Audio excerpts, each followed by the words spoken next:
Los casos de explotación sexual de niños, niñas y adolescentes vienen en aumento, pero también la visibilización que tenemos de estas situaciones. Las autoridades están trabajando en la redacción de un nuevo plan nacional para su erradicación. De esto vamos a conversar con el presidente del CONAPES, con Luis Pucher. Bienvenido nuevamente a Arriba Gente. ¿Qué tal, Luis? Bueno, un gusto estar nuevamente con ustedes. Bueno, muy brevemente y para poner un poco en contexto, lo conversamos un poco siempre que venís y que tiene que ver con el aumento de casos, que no quiere decir que sea un fenómeno que pase más que antes, sino que lo visualizamos más que antes, ¿o no? En realidad son las dos cosas, ¿no? Por un lado, este es un tema que está asociado a otros temas de violencia. Creo que de una vez por todas tenemos que reconocer que Uruguay es un país violento con sus niños, niñas y adolescentes. Y esto lo decimos a partir de todos los números de las instituciones y de las organizaciones que de alguna forma contabilizan la violencia.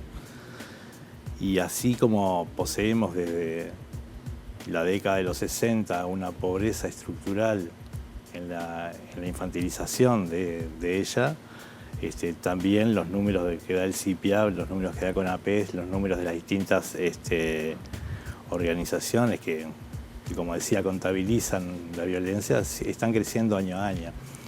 Entonces, podemos decir que estamos viendo más y mejor, porque también los problemas sociales se construyen en la medida en que no solo las organizaciones y las instituciones, sino también la sociedad va tomando cuenta de que esto es un problema que nos ocurre a todos, que no es un problema que solamente le pasa o sucede a algunos. Es un problema que pasa en todo el país, a lo largo y a lo ancho, todo el tiempo y desde hace ya tiempos históricos que esto sucede. Luis, ¿podemos repasar las cifras de 2022 que sí, se incrementan respecto a 2021? ¿Cómo viene este 2023? Que hemos dado cuenta día por medio de situaciones de estas características, ¿no? Con procedimientos, con procesamientos, con intervenciones judiciales. Así es. El 2022 lo terminamos con 529 casos, que una vez más superan la cifra del año anterior. Y si miramos el inicio del conteo en los años 2007, 2008 y 2009, eran 20 casos que estábamos contabilizando. El gran despegue creo que se dio en el año 2015, cuando se dispuso la creación de los equipos itinerantes, y esto hizo que una mirada especial y especializada llegara al territorio, exactamente. O sea, que esto nos enseña que cuando hay dispositivos que saben mirar el problema, que saben identificarlo y que saben qué hacer cuando se encuentran frente a estas situaciones, el número crece. Esto ha sido fundamental para la creación de este documento que está en borrador todavía, pero que se viene elaborando desde hace ya un buen tiempo.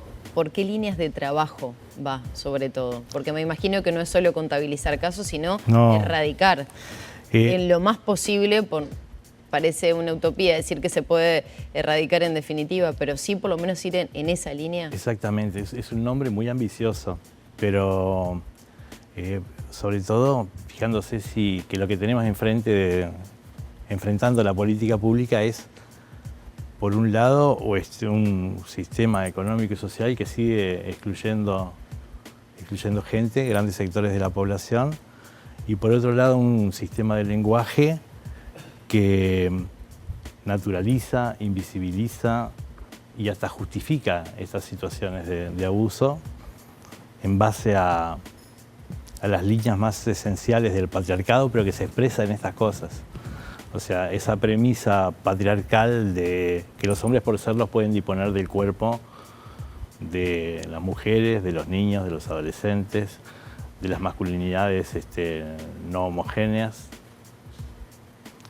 Y entonces la continuidad de esas líneas tienen que ver, en este caso, en el caso de la elaboración del tercer plan, que ya este miércoles estaríamos en posición de poder entregarlo, tiene un área que es de generación y apropiación de conocimiento, y en esto puntualmente hemos recibido la colaboración de OPP para generar un sistema único que permita contabilizar con las mismas variables todos los casos de explotación sexual comercial, esto al interior de INAU, pero aspiramos a que en ese tercer plan nuestros números tengan una posibilidad de dialogar entre sí, cosa que ahora no sucede.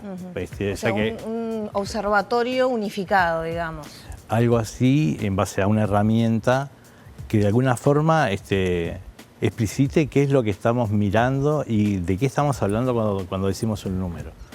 Porque una cosa son las denuncias, otra cosa son las presunciones, otros son los casos que están confirmados como tales, en qué lugares del país ocurre, en qué departamentos, en qué localidades, qué edades tienen las víctimas, quiénes son los victimarios. Esa es una pata muy importante, ¿no? De procesar Sin duda. información porque guía el trabajo. ¿Qué otras áreas aborda el plan?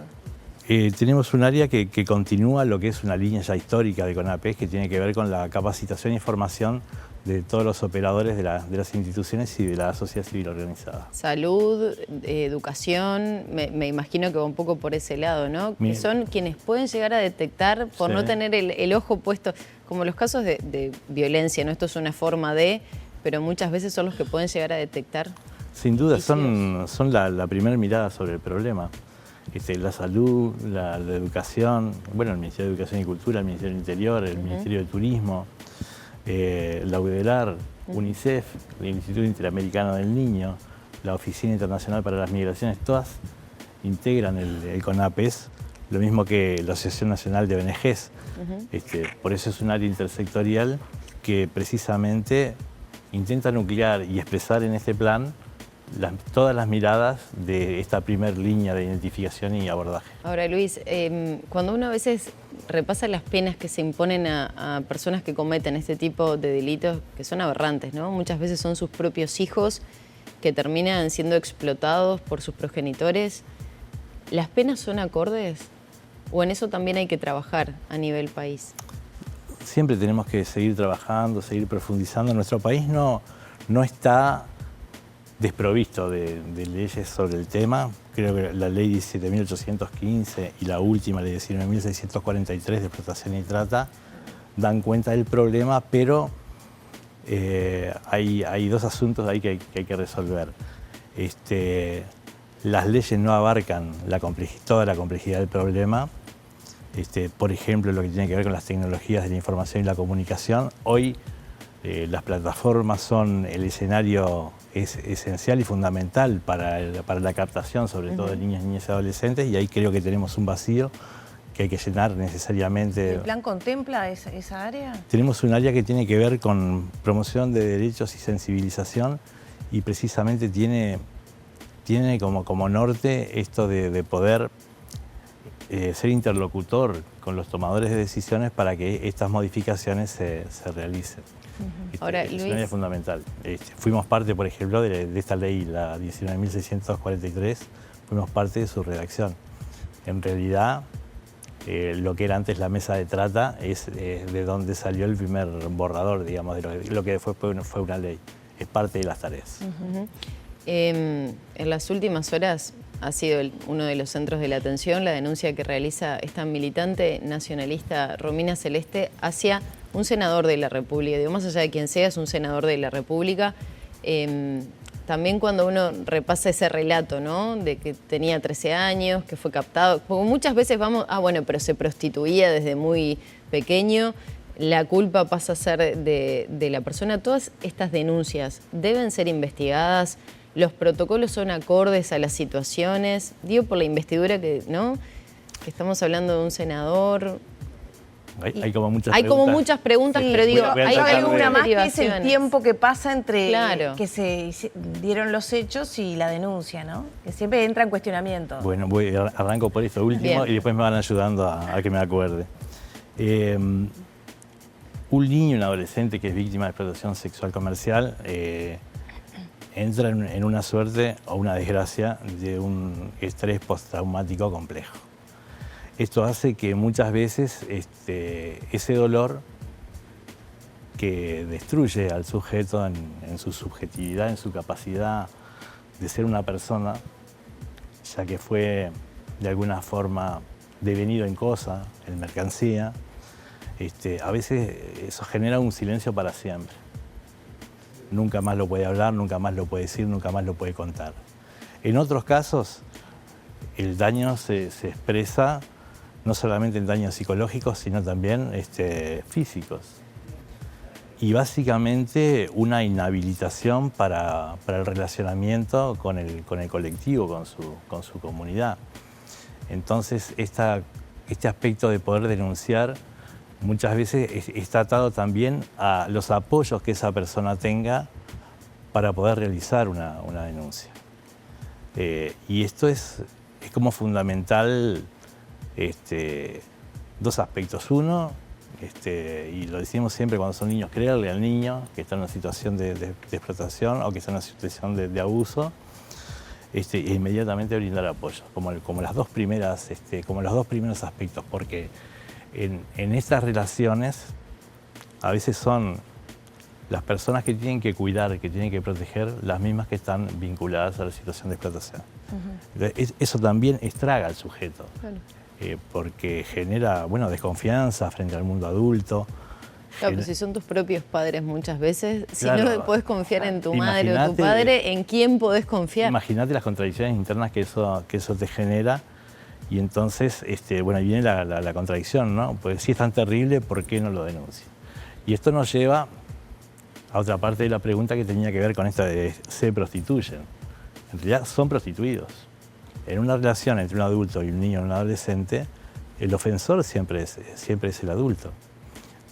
Quien paga dinero o algún otro tipo de especie o promete pagar, está abusando de su condición de adulto sobre la condición de niño o adolescente. Entonces, a veces la inversión de la prueba o la inversión de la responsabilidad, poniéndola en la víctima, es por lo menos doloroso y aberrante. ¿Y la justicia tiene esa mirada? ¿Está capacitada para mirarlo de esa forma? La justicia está capacitada, pero también es independiente y las miradas de los actores pueden variar. Luis, como en cualquier institución. Los técnicos tenemos distintas miradas y eso obviamente tiene consecuencias sobre la vida de los niños. Volviendo al plan, ¿qué falta para que este plan esté en su 100% aplicándose y que podamos empezar a ver sus efectos? La esperanza de ver los efectos a corto plazo es bastante difícil, pero sí que estamos intentando que estos planes dialoguen con la realidad, que estén actualizados en cuanto a dar cuenta del problema y poder abordarlo. Ahí también otro de los componentes tiene que ver con esto del abordaje y la protección de derechos, en esto que te decía, del eventual avance y de reformas de carácter legislativo, el fortalecimiento de esta misma intersectorialidad, porque si bien es una muy buena idea, es un área de trabajo común que necesita de recursos permanentemente. Esa intersectorialidad debe ser sustentada, que nos permita planificar y desarrollar todos los proyectos que la hacen viable y para que realmente puedan ingresar en esas tareas tan importantes como, por ejemplo, lo más evidente y lo que más se ve capaz que son las campañas de sensibilización.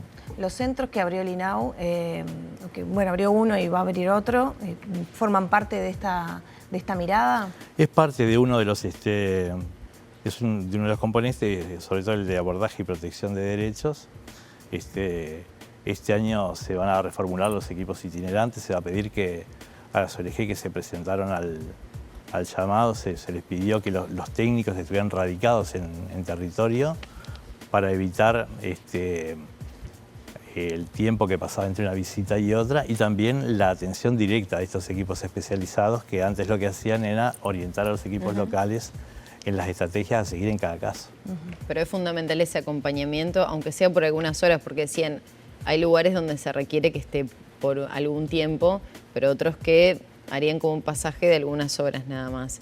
¿Es fundamental que esa persona esté contenida?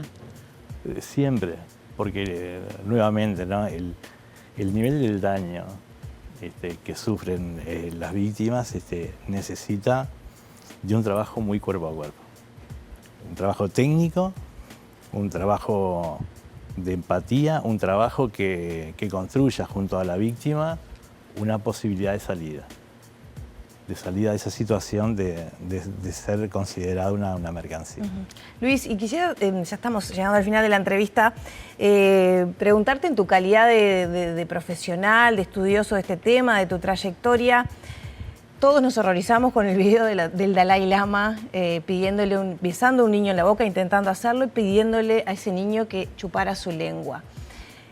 Apareció, fue como, ¿no? Todo el mundo quedó así y genera como dolor, como vacío, como indignación y quizá, más allá de lo religioso, una persona que, bueno, no tenía como la paz, el respeto, ¿no? Y ahora hace esto.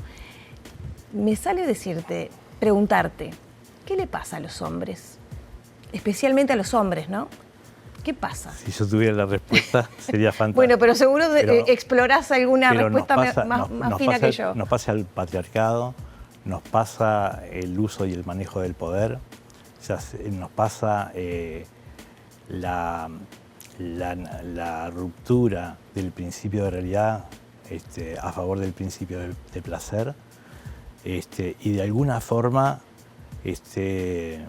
vuelvo a esto de los espacios de poder, ¿no? El ofensor de los derechos de un niño, el perpetrador del delito de explotación, siempre tiene una situación de poder mayor que la víctima. Y esto tenemos que tenerlo siempre presente, al momento del abordaje, al momento de comprender y acercarse a la situación, que digamos que muchas veces excede lo jurídico, que si bien es muy importante y fundamental, es una parte del asunto. Como también hay que decir que un área que siempre queda como olvidada es la del día después. ¿Qué pasa después que prevenimos, después que la prevención no es del 100% de los casos, después que interviene la policía, después que interviene la justicia? Bueno, ¿qué pasa con ese niño, esa niña adolescente? ¿Cuáles son las alternativas que estamos generando? Sí, la marca está de por vida, después como sujeto. Es como colaborar. Yo creo que sí. A veces, y acá capaz que es un poco polémico lo que digo, pero cuando hablamos de reparar el daño, yo no creo que eso sea posible. Creo que puedo reparar una bicicleta, un ventilador, una licuadora, pero la vida de un pibe no la puedo reparar. O sea, lo que tengo que hacer es estar al lado de él, acompañarlo, que él pueda identificarse como víctima, procesar su dolor, procesar su angustia, procesar su miedo y con esa base rearmar su condición de sujeto. Pero ahí las capacidades del propio sujeto son imprescindibles para que eso suceda. O sea, cómo transitar de una situación de víctima convertida en mercancía a ser un sujeto, a ser un ciudadano. Es bien complicado. Complicadísimo. Luis, muchas gracias por estos minutos. A ustedes, como siempre, por el espacio y por el respeto al tema y porque siempre y periódicamente nos están llamando, no solamente cuando están ya en casos. Muchas gracias. Gracias, Luis. Cerramos por aquí la entrevista con el presidente del CONAPES.